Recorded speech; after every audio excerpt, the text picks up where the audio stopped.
Hello students, welcome back. This is JYOTSNA over here. In the previous video, we had discussed regarding the Heisenberg's uncertainty principle and de Broglie's equation, which were the major contribution towards the quantum mechanical model. So in today's class, let us look for the quantum mechanical model of an atom. Quantum mechanics. It is a theoretical science. This is a very important point to be noted. It is a theoretical concept. So, quantum mechanics is a theoretical science that deals with the study of motion of macroscopic objects. Macroscopic means larger object. Microscopic are very small, compared to it slightly larger are called as macroscopic objects. So it is the study of the motion, that is movement of the macroscopic object which are having dual nature. So what is that dual nature? That is wave nature and the particle nature. And this was developed by Heisenberg and Schrödinger. This is based on the wave function. Now, the energy and the orbit of an electron wave in an atom is governed by the Schrödinger's wave equation. So what is this Schrödinger's wave equation then?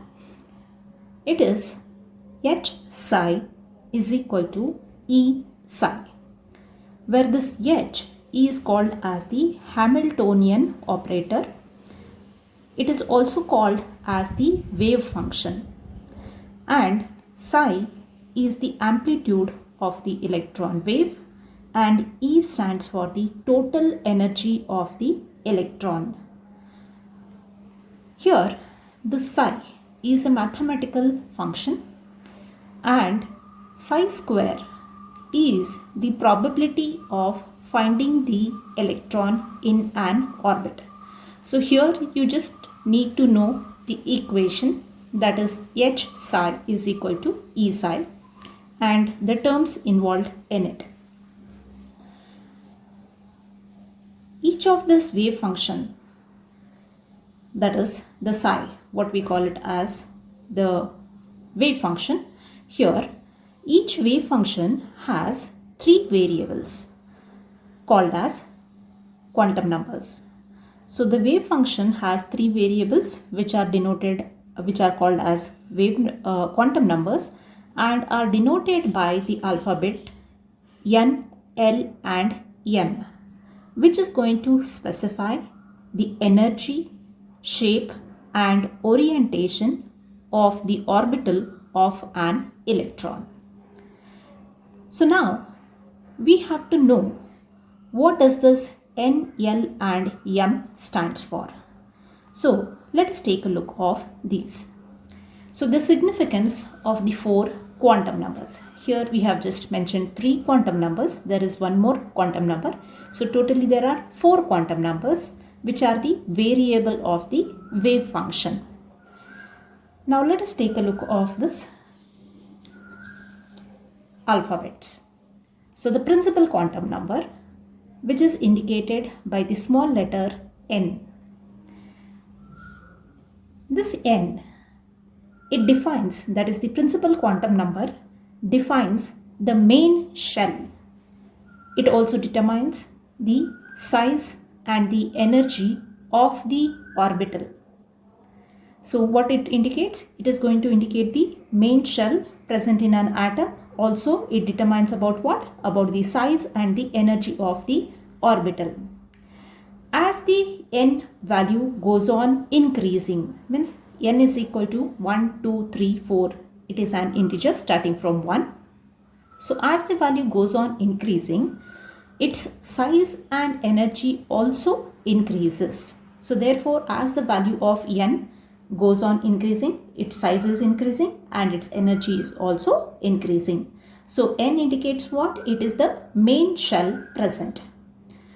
Then for a given value of n, the number of allowed orbitals are n square. So this is about the principal quantum number. Coming to the next quantum number, it is called as the azimuthal quantum number, which is indicated by the alphabet small l. This azimuthal quantum number is also called as orbital angular momentum or subsidiary quantum number. So these are the different names given to the azimuthal quantum number. It is indicated by the small letter L. It defines the shape of the orbital. Remember, principal quantum number gives the main shell, and azimuthal quantum number, it is going to tell us about the shape of the orbitals in the main shell. For the given value of n, the possible values of L are L is equal to 0, 1, 2, 3.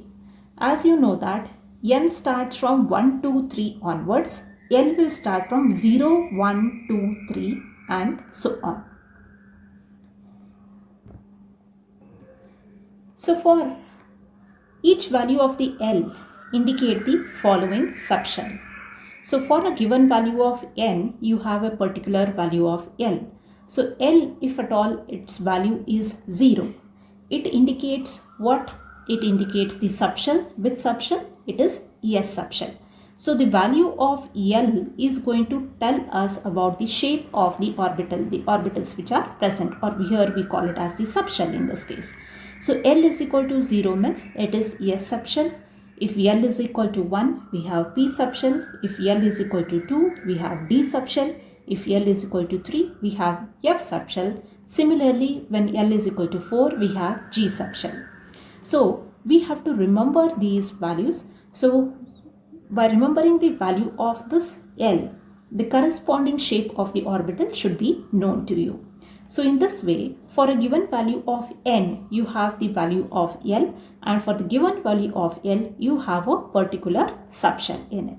So L indicates the presence of the subshell. Next to that one, we have the next quantum number, which we call it as the magnetic quantum number. The third quantum number. The magnetic quantum number is represented by M. Sometimes it is also represented by M of L. It gives the spatial orientation of the orbitals.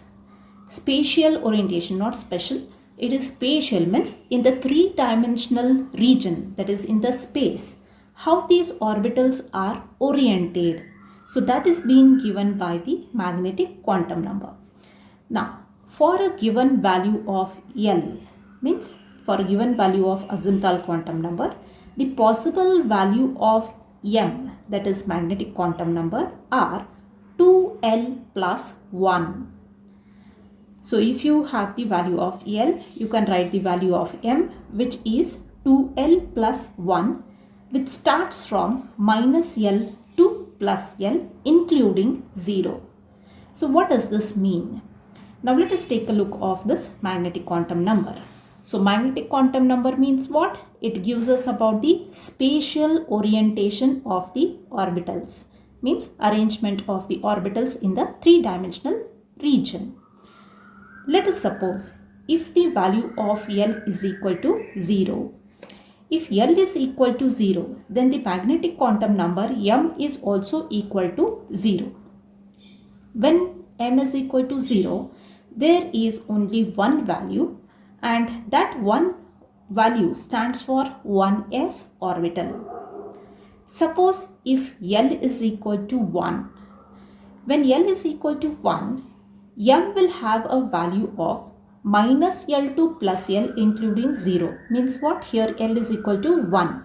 So M should be what? Minus 1, 0 and plus 1. These are the three values for M for a given value of L is equal to 1. So M values will be from what? From minus L to plus L including 0.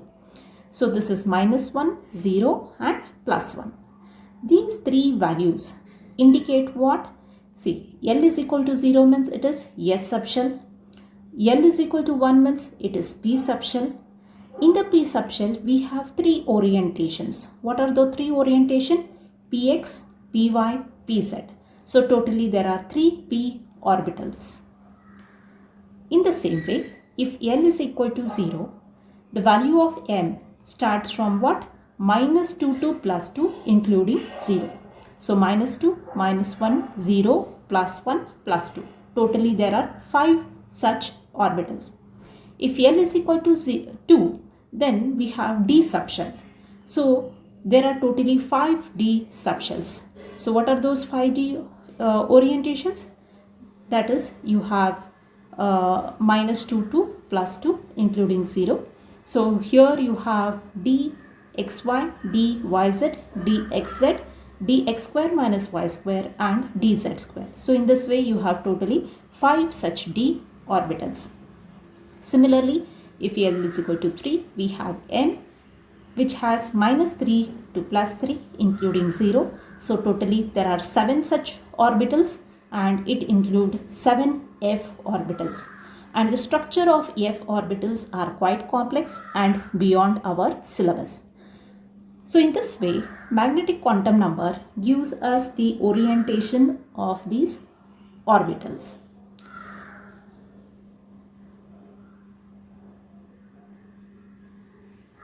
So each value of m indicate an orbital in a subshell.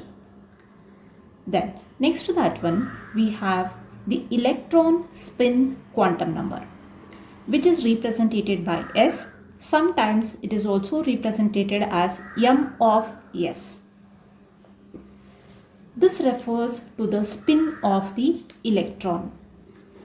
Its values are plus half and minus half. Plus half value indicates the clockwise spin and minus half indicates the anti-clockwise spin of the electron. Now, let us consider the possible values. Suppose if n is equal to 3, what are the possible value of L and m? Let us take a look and make use of all these quantum numbers which we have studied. As you know, n stands for principal quantum number, L stands for azimuthal quantum number, m stands for the magnetic quantum number. So what are the possible values? Let us take a look. If n is equal to 3, then L will be having, what are the values of L? L will be having 0, 1 and 2. These are the 3 values. When n is equal to 3, L will start from 0, 1 and 2. So if L is equal to 0, then what is the value of m? It is 0. If L is equal to 1, the value of m is minus 1 to plus 1. L is equal to 2, it is minus 2 to plus 2, including 0. So in this way, we should be able to interrelate n, L, m.